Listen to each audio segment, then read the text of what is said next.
sweaty. I probably don't smell the best, but you're just gonna have to tolerate that for a while. Hey, it's no problem, Nate. No problem. I was doing my business over at Ohio State University. I'm from Michigan, actually. Oh, okay. And well, I won't hold that against you. yeah, okay. But last harvest, I do videos for my YouTube. You know, about like I started like in 2012. I would just take some pictures and videos of combines and stuff like that. Well,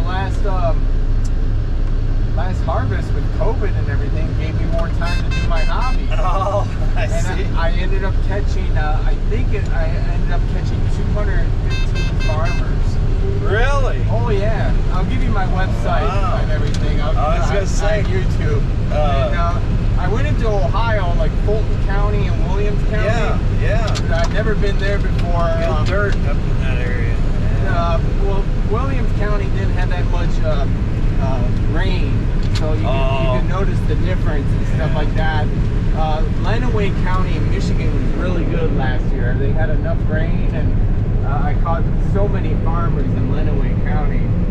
But, Lenawee County, whereabouts is that? That's just right north of Fulton County. Oh, okay. Like right in Monroe County, Michigan, and Jackson County, and Washtenaw County is right above it and everything. And I'm trying to, Fulton's northwest, is that right? Fulton County? Yeah, I would say a little bit northwest. Yeah, it's the next county is Williams to the west, then it's Indiana.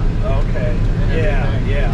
What county are we in right now? This is Marion County. Marion County, okay. Yeah. No, I was driving down and I saw I drove down early this morning and I saw some combines. I counted like 2 Case Internationals. I saw John Deere. Yeah. So I'm heading back home and I thought, like, hopefully I'll catch some action. Wheat harvest is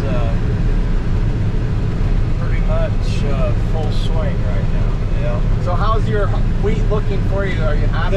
The wheat is good, yes. This is a totally new practice for me here. I've watched some guys do this. They call it relay cropping, where you plant the wheat in the fall in these 30-inch strips and you leave 30 inches. It's called relay cropping? Relay cropping, correct. Oh, wow. And so the idea is to create sunlight corridors where each crop is allowed to fully express itself by absorbing all the sunlight it can stand. So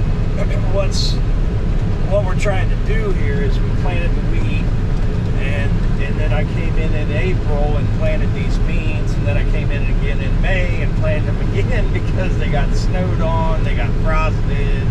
Are those soybeans then? Yeah, there's soybeans in between, 30 inches. So it's not touching the soybeans whatsoever? No, I got the guards blocked off with plastic tile. Okay. So the tile's just pushing the beans down and out of the way. Okay. And I got these little guards here, they call them crop lifters, and I've modified them a little bit to try and funnel the wheat towards the cutting area and away from the soybeans.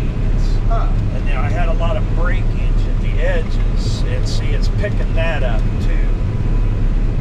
So I'm trying to salvage. I'm still leaving a lot more crop than I'd like.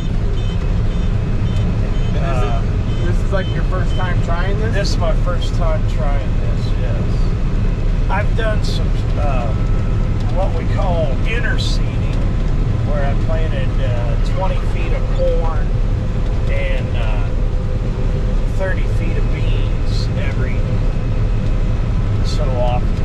And I had really good results there. Again, it's about creating sunlight corridors where the sunlight can fully penetrate the crop, and then it, if all the other elements and conditions are right, then it's, hopefully fully expresses its potential. Wow, that's cool. And so this year I actually planted corn and soybeans together on up the road here. You'll have to come back for that harvest. That's going to be interesting too. How many acres do you do? Of this practice here, I got like 55 acres of this, and I planted 155 acres of the inner seed, corn and beans. I farm just shy of 800. 800, okay. So the rest of my crops I farm conventionally, or what I've come to start calling monocrop.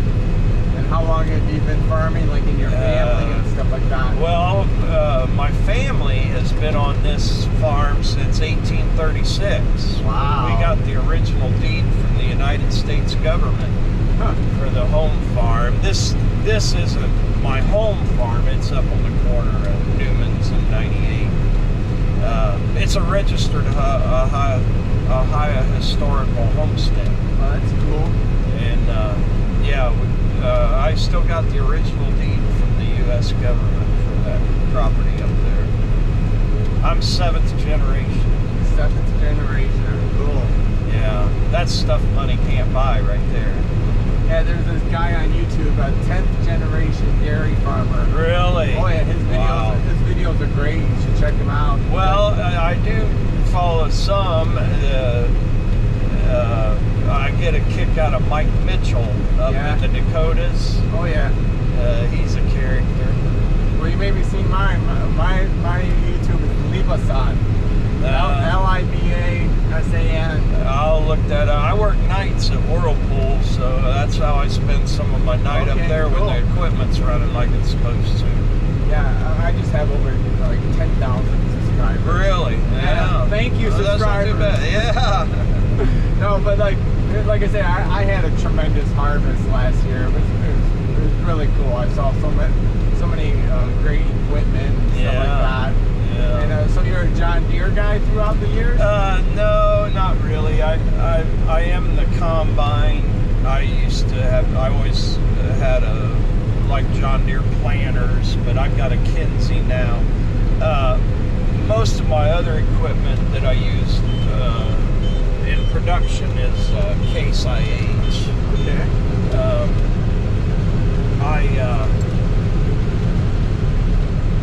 I have all breeds. My grandpa and great grandpa was Minneapolis Moline. Wow. You don't see many of that. I never even heard of it. That's a yellow tractor. And that was partially because there was a dealer just 2 miles up the road here. So that was convenient in those days. And that's partially why I'm a John Deere combine guy too. I had to drive by John Deere dealerships to get to every other make that I might want. And, so that's kind of how it's a good machine. John Deere makes some good equipment. It's just sometimes a little too rich for my blood. But it does hold its resale value well and that kind of stuff. But I tend to run equipment until it's not worth running for anybody. So trade-in really doesn't matter that much to me. This is a 9770? Yeah, 9770 they call it. At the time it was the biggest machine they made back then. It's what they would call a class 7. Yeah. Yeah, combines, I think they go up to class 9 now? Or? Yeah, John Deere just introduced the XR9, I think a year ago. Yeah, it's like $1 million or something like that. Yeah. And they have a class 9, I believe. I want to say I caught 3 farmers last year. There's one farmer that has 2 of them and everything. He does about 7,000 acres and everything, so it's kind of cool. It's not uncommon for, I've got several friends that are 5,000 plus. The biggest farmer last year was 15,000 acres. He runs 2 John Deeres. I've forgotten off the top of my head what the numbers they are.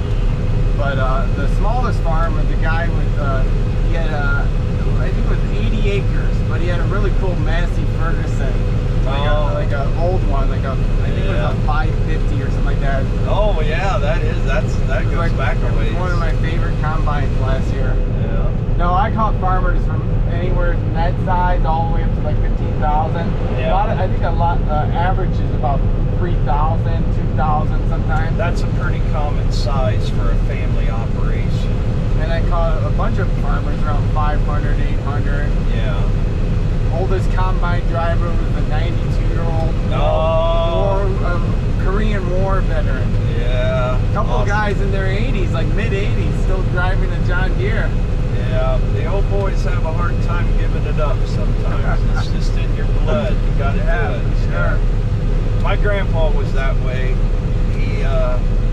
He planted every row of 400 acres of corn with a 4-row planter when he was 82 years old yet. I'd stop and help him fill up and such, but he did all the planting. Now, did you guys get any rain recently, or like what happened? It's been kind of spotty. We did get some, nothing huge, a few tens here and there. You want to harvest this one? It's pretty dry, huh? Right. You like to harvest it. The dry wheat is 13.5 at my local miller. And yeah, you like to. And the computer tells you the moisture and everything? Well, this one does, yeah. I'm not real confident in its accuracy at the moment. I haven't gotten it calibrated and really double checked it with anything yet. So I know it's dry enough. Let's put it that way. And rain's coming tomorrow, so I want to get it off. Yeah. And with Marion County, I mean, so you see a whole, is it like mainly Deere or mainly Case International, or a good mixture? Oh, I would say there's probably a pretty good mix. I would call it fairly balanced between Deere and Case IH. You see any Massey Fergusons around, or Gleaners? There was a few guys in the area that ran Massey for a while, but the dealerships just kept getting farther and farther away. And, Yeah. I used to be a Gleaner guy in my day. I caught a bunch of nice Gleaners, old ones. They make a good machine. And They really It did. was the newest one last year. I think the guy's Gleaner was 2019 or something like that. Well, they made a good machine. My grandpa was Gleaner, and he was New Idea before that, which was made in Coldwater, Ohio. You gotta check out this one. I call it the Gray Beast. It has a Cummins engine, Yeah. so it's like the sound is awesome. Right. I mean, Yeah. and the way the farmer drove it was crazy. Right. I mean, so it was pretty cool combine. I had one with a Deutz engine in it, and that was a screamer. Was that That was a Gleaner. what number was that? And that was an R42. R42. Okay. That was an air-cooled engine. It's a Yeah. good concept. I liked the engine. And I liked the Gleaner combine. I really did. And I had great service from Schmidt Machine up in Upper Sandusky. But it was just, anytime I had an issue that I couldn't fix on my own, I was an hour and a half, 2 hours losing cut time in the field. When I went to work in town, because benefits is a real issue. It's just too expensive. So expensive to carry health insurance as a For sure. farmer or independent contractor out here.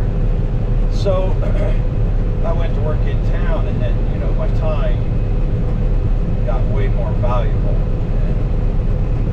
and I couldn't afford losing that time chasing parts and such.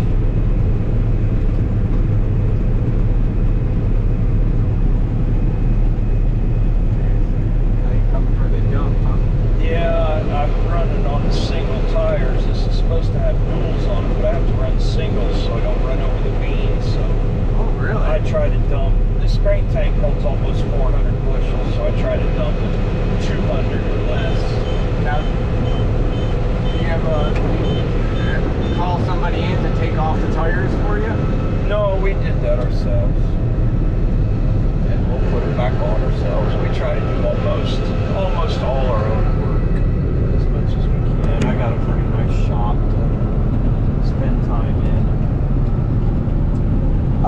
it take to change a tire on one of these suckers? Well, if things go well, you can have a tire off and on in less than an hour. Pretty easy.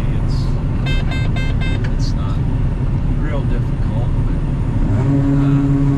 sometimes getting holes lined up is a challenge. And which My is depth of perception is not what it used to be. I can't hit the center of a wagon anymore.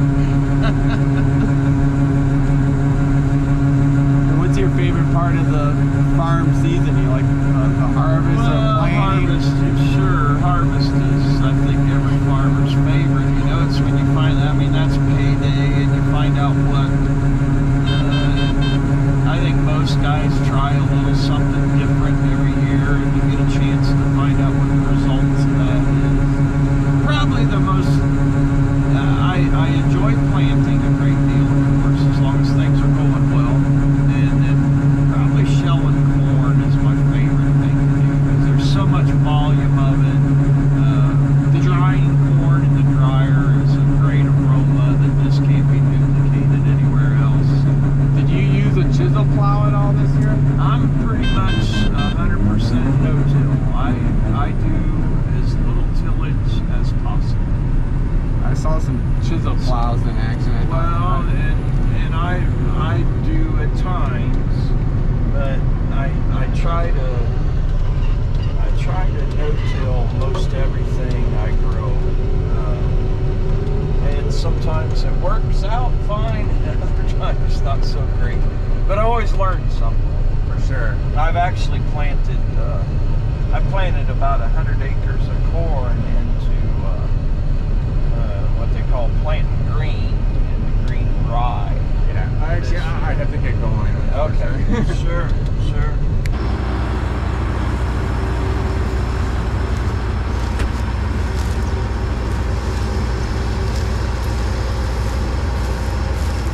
Oh, is this another? Oh, I bet some of my guys.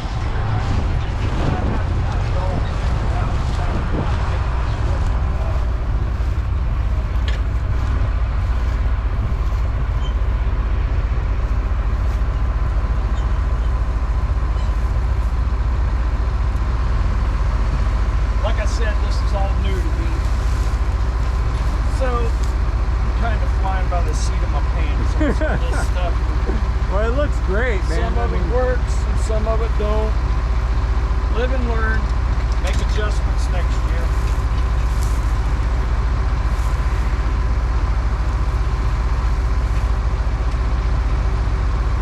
I think your crop looks really nice, everything, but Thank you. Yeah, we're trying.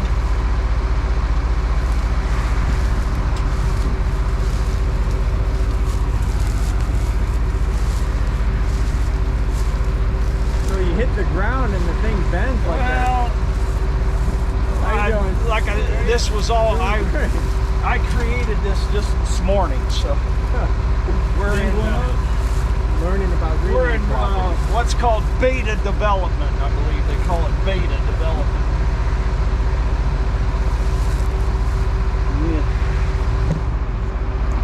For some reason, this one here, it's folded on me about 3 times. I don't know what. Of course, I'm getting the edges. I'm really getting the edges down tight. And, evidently, this is gouging and it folds under. Put a little more curve. It's been grabbing that, where we had that breakage on the outside edge. It's been grabbing that pretty good right in